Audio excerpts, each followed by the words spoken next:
السلام عليكم ورحمة الله وبركاته. تحياتي لكل متابعين القناة. كل عام وانتم بخير. ربنا ان شاء الله باذن الله يجعل السنة دي سنة سعيدة عليكم، وكل اللي محققش امانيه السنة اللي فاتت واللي قبلها يحققوا السنة دي، بخصوص موضوع توضيب وتطوير محطة مصر. انا امبارح بس رحت المكان. عايزة اقول لكم ان المكان جميل جدا جدا جدا. احنا بس بنتكلم كتير. محطة مصر معالمها اختفت. محطة مصر بقينا بنتوه فيها. لا، هي محطة مصر بجد فعلا اتظبطت تظبيطة مية مية. اللي هو لو انت تدخل السوق بتاع محطة مصر، كنت زمان كنت بتتعرض للسرقة، كنت بتتعرض للتحرش، كنت بتتعرض لحاجات كتير قوي. دلوقتي الباكيات، مش باكيات، دي حاجة جميلة عاملة زي كارفور، مدخل كارفور هتلاقوها في شارع اللي هو الخديوي، اللي هو في وش الحرملك. محل مشهور قوي في الحرملك واحنا نازلين على العطارين. انا ما كنتش متخيله المكان ده كان مكانه زباله، وكان مكانه حاجات قذره.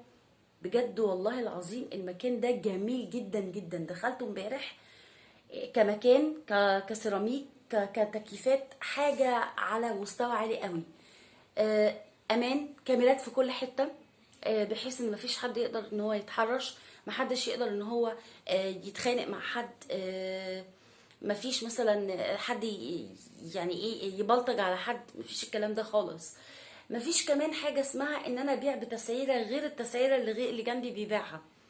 واخدين قرار واوردر من الجيش، انت دلوقتي التسعيره بره بكام؟ ولنفترض ب10 جنيه، يبقى انت هتبيع ب10 جنيه جوه. يبقى ما في، مش مثلا نقول ايه، في ناس الاشاعات كتير انتشرت، مثلا قال لك لا الحاجه جوه بعد ما ابتدى يبيع الحاجه بقت بتتباع الضعف. لا، الطماطم بره زي جوه، زي في اي مكان تاني، تسعيره موحده، يمكن كمان ارخص كمان شويه من بره. يعني انا لما رحت الفاكهه هي نفس الثمن. ايه تاني، الخضار بنفس الثمن. وبعدين كل حاجه موجوده، ما شاء الله ما شاء الله، نظافه. تدخل توزن عادي السوق العادي بتاعنا، بس بقى في مكان كده مرتب منظم راقي. حتى الاسماك والحاجات دي. يعني انا بجد بنصح والله العظيم الناس اللي بتفضل تتكلم كتير وتقول احنا بنعمل ده، لو كل رتم. احنا لما بندخل كارفور واحنا ايه، واحنا مبسوطين ليه؟ لان المساله والعمليه بتبقى جميله ونظيفه، وبتاخدي الترولي بتاعك وبتمري على الحاجات اللي انت عايزاها، وبعد كده بتحاسبي، وفي كاميرات مش هتقدري مثلا تاخدي حاجه، وناس مش هتقدر تسرق حاجه. فاحنا بنتعامل في كارفور حتى اليوم مثلا اللي احنا بنبقى رايحين فيه كارفور بنفسيتنا بتهدى.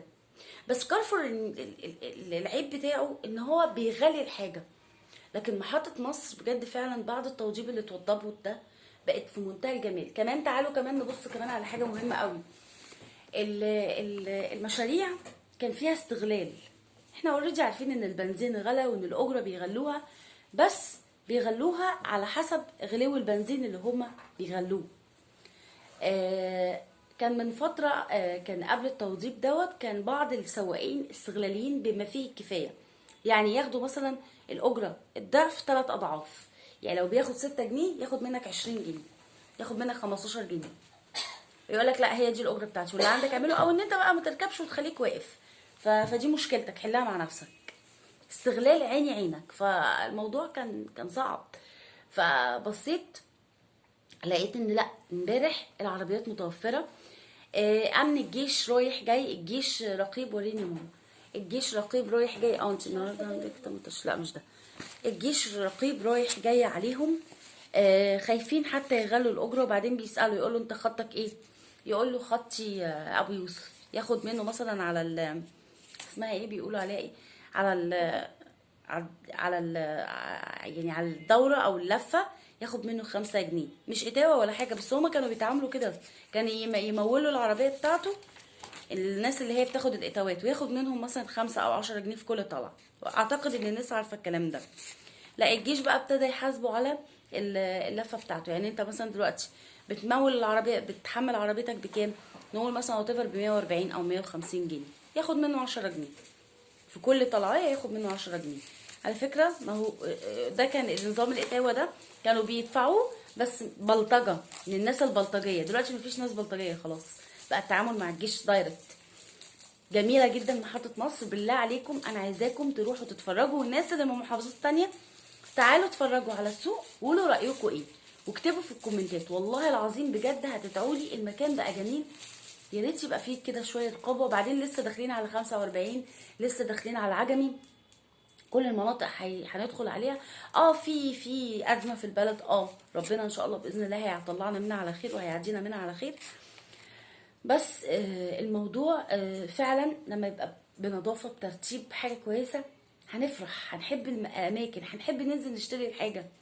وان شاء الله باذن الله ربنا يجعلها سنه سعيده عليكم وعلينا. هشوفكم في فيديو جديد، بس ما تنسوش تعليقاتكم الجميله وما تنسوش اللايكات بتاعتكم. والسلام عليكم ورحمه الله وبركاته.